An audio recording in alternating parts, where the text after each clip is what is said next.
Hey traders, checking into the stock market today. So at first glance, SPY seems like an uneventful day today, not much going on and a fairly flat close. But if you look under the hood, we had some sectors significantly running and other sectors significantly selling off as we saw money shifting around very notably. So let's check in on who did what and where we stand from here.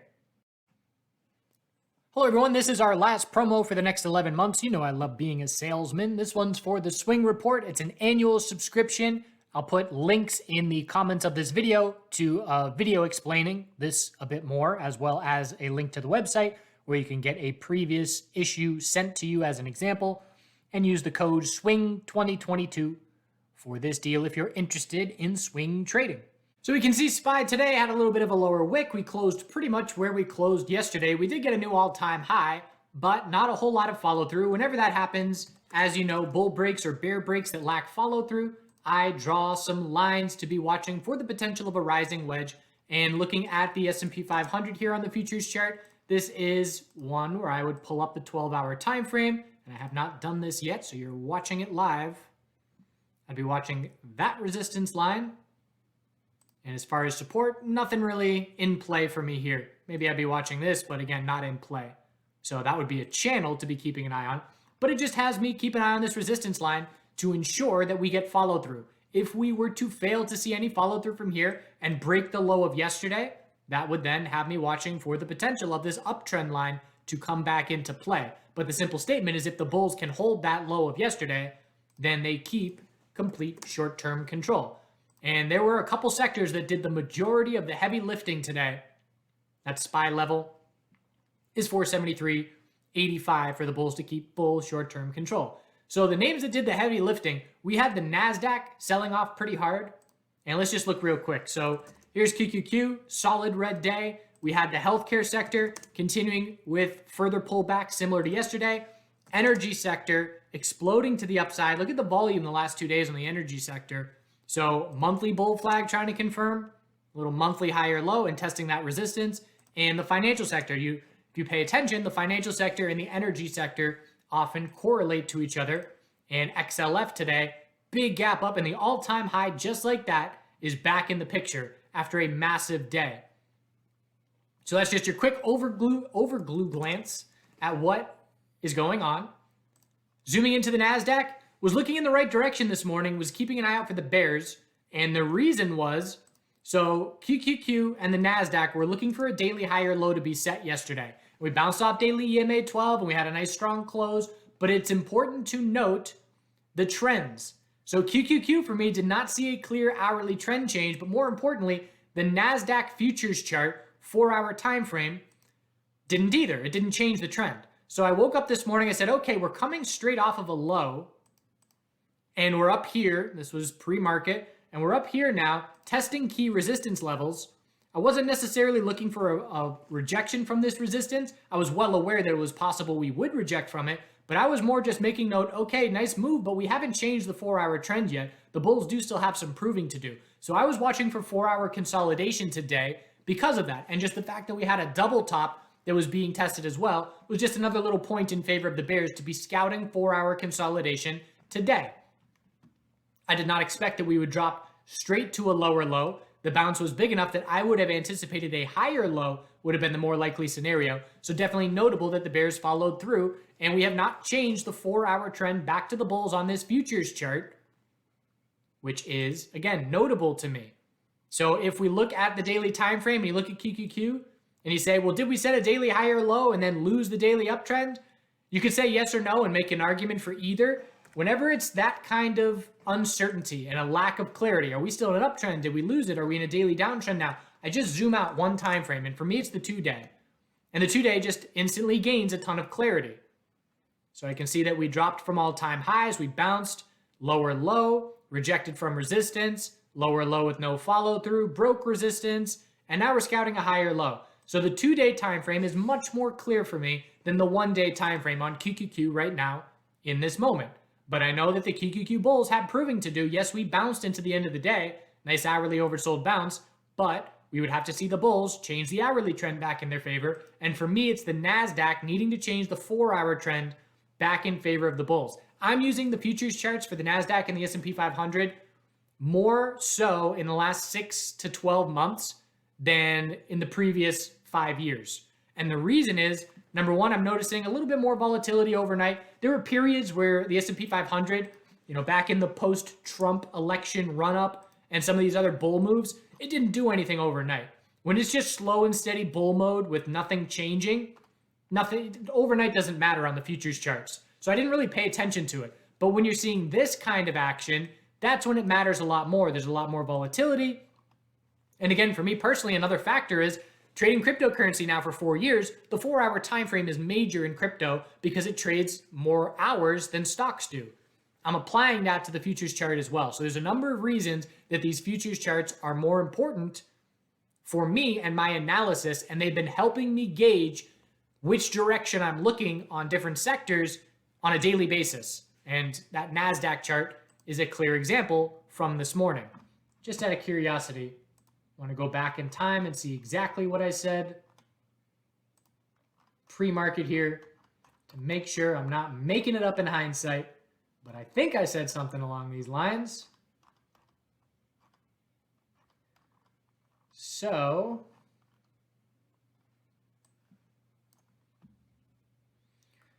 bulls keeping control through QQQ and though QQQ and IWM less convincing with high of yesterday still in play first thing this morning. Blah, blah, blah, blah, blah. Watching crypto names. So now I must have talked about it in the morning live stream. So in the morning live stream, I was talking about that NASDAQ 4-hour resistance. It's recorded somewhere. But again, use those futures charts and get comfortable with the 4-hour time frames. And it's easier to do if you're used to crypto charts. So semiconductors had a ton of volatility. We broke resistance and tested the all-time high on SMH. We rejected. We dropped down and broke daily support straight into a bounce. So we are all over the place here. And looking at it from the 4-hour perspective, again, we had a failure to break resistance, drop down to break support, but a big time hourly bounce into the end of the day. So we're going to anticipate an hourly equilibrium here. We'll look for a lower high. Then there's plenty of space to scout a higher low. But in the video yesterday, we talked about have to be cautious for daily lower highs in the semiconductor names. And NVDA just confirmed a daily downtrend with a lower high and lower low. And that was one of the setups. NVDA, anything under the high of yesterday was an hourly lower high watch. I was looking for an hourly equilibrium to shape up. We rejected from the high of yesterday first thing. We held 399 or 299 initially, and then we rolled over and dumped. And it was just a nice setup for scouting a bearish reaction, I should say an hourly rejection from resistance on NVDA. And if the NASDAQ futures chart sees 4-hour consolidation begin, then it's going to help that hourly lower high. Why was I looking for an hourly lower high on NVDA, the size of the pullback yesterday, where we were shaping up pre-market and knowing that the NASDAQ had not seen a 4-hour trend change. Tesla with a big time pullback as well, same thing, broke resistance, broke support, and definitely just a bit of a shakeup. Hourly, top of the bounce set, just a little half-hour tightening range into the end of the day, a little equilibrium. We got a lot of space for a daily high or low, anything above 1053. We'll be watching first hourly oversold conditions, which came fairly close today, but we would need to break the low of today tomorrow for hourly oversold conditions to be underway. XLV continues its daily drop, hourly RSI. It was very similar to yesterday morning. We had a straight up dump where the hourly 5-minute and 15-minute RSI got crushed. Yesterday, the bounce followed through all day. Today, it was just a quick morning bounce and then a drop to lower lows. But very clearly, the hourly downtrend remains intact on XLV. We're scouting a daily higher low compared to 135.38. If the bulls change the hourly trend back in their favor, we'll then be cautious of a head and shoulders setup because there's a lot of space now created for a daily lower high to be the most likely result of the next bounce. Another aspect of my trading that has significantly improved is anticipating higher lows or lower highs based on moves. So again, if I'm looking bearish on XLV, I'm waiting for that daily bounce to then scout that lower high and anticipating that it's going to form due to the size of that pullback. XLF just exploded to the upside, and this is what I would call an anomaly day. And anomaly days are very important to pay attention to. What do I mean by an anomaly day? Well, you had a gap up open and a huge day for the bulls. We're seeing some weakness after hours, which is frustrating. I was waiting for that move a lot of the day today. But We had hourly RSI this morning up at 91. It was the highest hourly RSI in 4 years. That is extremely notable. That means that the hourly RSI was the highest it's been even when we were ripping in blue sky breakout. So we've been in blue sky for a while now, but it was the highest hourly RSI in 4 years. So I was scouting bearish on XLF today and just looking for top fishing plays, just knowing, okay, hourly, 5-minute and 15-minute RSI are all way overextended. Same thing that I did with XLV yesterday, playing that bounce when they were all crushed. Today I was looking to short because things were so overextended. And I ended up just looking for a 2-minute rising wedge. And I was looking at this pattern, just inability to get over that resistance line, at least initially. And I was watching this little support. I was actually on the 1-minute time frame. Not going to draw it again, but you can see it was roughly a rising wedge here. And I ended up stopping out for a half-day loser. And then I gave it one more attempt, and I stopped out again for another half-day loser. And at that point, I was done on the day. I did attempt an oversold bounce on PFE, which was the same bounce as XLV yesterday, but stopped out break even. So as soon as I failed twice on XLF, I'm done trading for the day. I just had my day loser. Yesterday was a very fluid inflow, confident trading day, and today was the opposite. So I have to ensure that I don't have a downward spiral and just constantly keep trying to short XLF or stop out a couple times with XLF and then get myself in trouble going on tilt trading other names. But as soon as I see an anomaly day on XLF, that makes me cautious everything else. That throws RSI out the window. Because if RSI is out the window to the upside for XLF, RSI was out the window for me on a lot of individual names. And we saw QQQ's 15-minute RSI dropped down into almost single digits. And that didn't even mark the low of the day. You had XBI falling apart. And its 15-minute RSI was down in the teens. So it just made me extra careful. And when you have an anomaly day, if you're looking for home runs, an anomaly day is what you're looking for in terms of a big win. Obviously, you got to be in the right direction, but that's the kind of setup where on an anomaly day, you're looking to go extra aggressive. If you're in the right direction and you're noticing the anomaly, maybe you're adding more aggressively on short-term bounces or pullbacks, whatever direction you're looking, you're adding to your position. You're averaging up and going aggressive that way. But it's very important if you are not in a position, nope, that's not what I want to say. If you are going for base hits, everyday grind as a day trader, and an anomaly day shows up, that means sit on your hands and tighten up. Because if your grind is just base hits consistency and just stringing together those small wins on a daily basis, when an anomaly day happens, it is a big curveball to the norm that you're used to. And you don't want to trade in the same way on an average regular old day as you would on an anomaly day. So another example of an anomaly day would be if all of our major sectors are dropping at the low of the day at the same time. That does not happen often, as we know. It does happen, and it happens on some of these more notable pullbacks. But again, if I'm looking to play bounces just as a normal day trader, and I'm seeing hourly oversold conditions, and then I make note, all of our major sectors are at the low of the day at the same time, I instantly become more cautious. Maybe I use smaller position sizes. Maybe I get more picky before I make my initial entries. But again, recognize those anomaly days for clear clues on actions that you should take. For some people, it means don't trade. For other people, it means get more aggressive. Depends on you and your goals and your confidence as a trader. So XLV, we're scouting that daily high or low. XBI, notable pullback today. High of yesterday, we rejected, well, we broke it by 8 pennies, but essentially a double top, and then dropped down, and we broke that low of yesterday, but only by 11 pennies. So essentially a double top and a double bottom. We saw a nice little bounce, gave it all back. So definitely volatility in both directions. The bears win the morning in a big way, but top fish for bears, bottom fish for bulls. And then a tightening range into the end of the day. We're just going to look for an hourly lower high to be the result of this bounce. Bulls have not proven much. And again, 2-day time frame for clarity for me. Condense it down.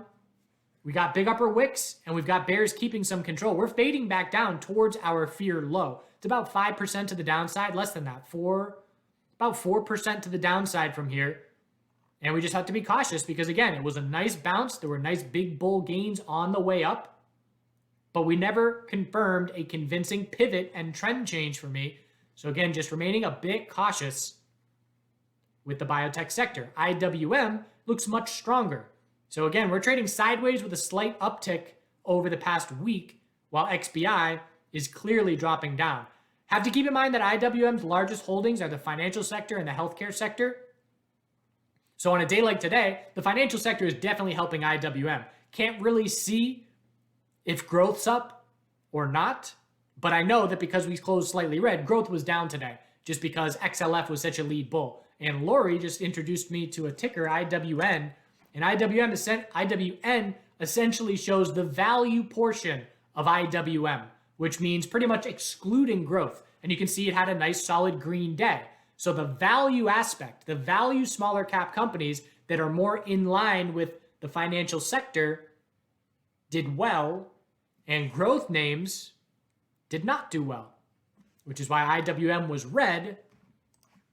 So that's just a little nice trick. For me, the way that I used to do it before I had that ticker was I would just look at the financial sector, look at the healthcare sector, and if IWM was showing divergence from what those major sectors were doing, the direction that the divergence was told me what growth was doing, if that makes sense. So XLF, big green day, IWM is red, that tells me growth is red and weighing on IWM. But IWN now can give us that information a little bit more clearly and quickly.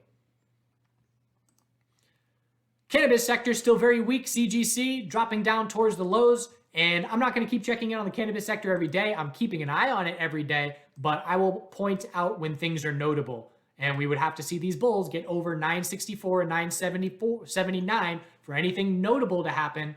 And if we drop down and see another leg down, it's just going to be complete bear control. So at this point, I still have, I stuck my stop under this daily level and gave a little bit of wiggle room so that stop did not trigger. And I'm pretty much break even in a little swing position that I had from yesterday. So I do still have some exposure in the sector, but again, the sector is not showing as much. And on days where growth bears are in control, this sector performs very poorly. Time to keep an eye on Chinese names. So Baba trying to level out here, trying to form a daily high or low. Bulls must break 124.30 to confirm the daily trend change. Today, essentially an inside bar. We did break the low of yesterday, but only by 5 pennies. News came out that Charlie Munger doubling down on his position. You can see the response to that news was a big bull move up. And essentially you can say that if this is not our daily high or low with that news bump, then bulls are in trouble. That has to be our high or low to set up the daily trend change for the bulls to prove it for the first time in months. And with that news at bulls' backs, if they drop down and break that double bottom of 115.77 from here, it's back to square one with bears in complete control. Baidu has consistently been stronger than Baba. Maybe not today because it didn't have that news bump, but it's looking for an hourly trend change back to the bulls to try and indicate a daily high or low to try and shape up a trend change. Little double top 154.28. We got a lot of resistance here. Double top in the 154s, and we just topped out in the 152s. But keep an eye out to see if Baba and Baidu can set daily high or lows over the next couple days. Other than that, uranium name, CCJ going well. So again, swing position, entered half, entered a starter at 2022, I believe. Entered a second half at about 2180. I think that was on Friday. So my break even is now about 2204 or something along those lines. And this is an instance where the trade followed through exactly what I was looking for. Pretty much ideal at this point, increasing bull volume. I didn't like that upper wick yesterday, but the bulls followed through with continuation of the hourly uptrend. But one note that I want to make, the bulls have the daily uptrend intact as long as 2158 holds. But at this point, this trade from 2204 break even has gone up about 8%. I will not allow for a trade that I am green in by 8% to go red. So my stop is break even. And I'll go under 22 psychological, so I'll give a tiny bit of wiggle room for a little taco loss if I do stop out. But I am not going to go off of that daily support level, because if I let an 8% winner turn into a 2.5% loser, that just is, oh, that's the worst. I don't do that. So I would rather stop out, because again, if we go all the way back to that level, it's a red flag either way. So I would want to stop out break even. Normally, I'd be exiting a partial position up here and have my break even way down near the low. But because it was a swing traded mindset from the get-go, from day one, my position size is not large enough. I've got the position size that I want. Keeping in mind that CZJ is looking for a weekly lower high to be the result of this bounce. We're watching our retracement size on this bounce. And at this point, we're getting over the bear flag risk. And we're now trying to make it to the 50% retracement so that even if we set that weekly lower high, the bulls will then have space for a weekly higher low. I will look to take some partial profit and exit some partial position through weekly consolidation, maybe even the whole position. It depends on how clear it is to me that that weekly consolidation may be shaping up. We're then going to have to be cautious of a head and shoulders as well. But at this point, nice and comfortable. I was uncomfortable yesterday because of that daily trend change with no follow through in that upper wick. But now we got some volume and some follow through behind it, which makes me more comfortable. So I'll keep checking in on this trade, but holding it as a swing and not really managing it day to day. It's the kind of thing where as a day trader, I wasn't watching this all day today, but then I check in right here and say, oh, if I was paying attention, that's such an easy sell a partial position, anticipating the 15-minute lower high on that declining volume. There's no chance you're breaking to a higher high there. So it still is very difficult as a day trader to not act on very clear shorter term setups. But it's the kind of thing where you got to sit on your hands, because if I micromanage all my swing trades, more often than not, I will not have the full position I want for the bigger picture move that I want. Just jumping around a little bit here today. So where do we stand? We got the financial sector extremely strong. We got the energy sector extremely strong. QQQ has been a bit shaky, so we're not quite sure yet if the NASDAQ bulls are back in control. We know Apple hitting all-time highs is a good thing, but we need to see the NASDAQ futures chart confirm a 4-hour trend change back to the bulls. Growth names are still shaky here. So again, it's the new year rolls around and you just got that shaking up the snow globe, and we've got all these, the cash is flying around into different sectors and selling off the healthcare sector, buying into the energy sector and the financial sector. Lori made a nice post today about the impact of the US 10-year Treasury yield on the financial sector. Perhaps a big reason why it was big and green today. And the 10-year is trying to break a monthly equilibrium bullish. Very nice monthly equilibrium testing resistance. Let's see if we reject and remain within a tightening range or break bullish back towards the highest level in multiple years. Lots to digest on a daily basis.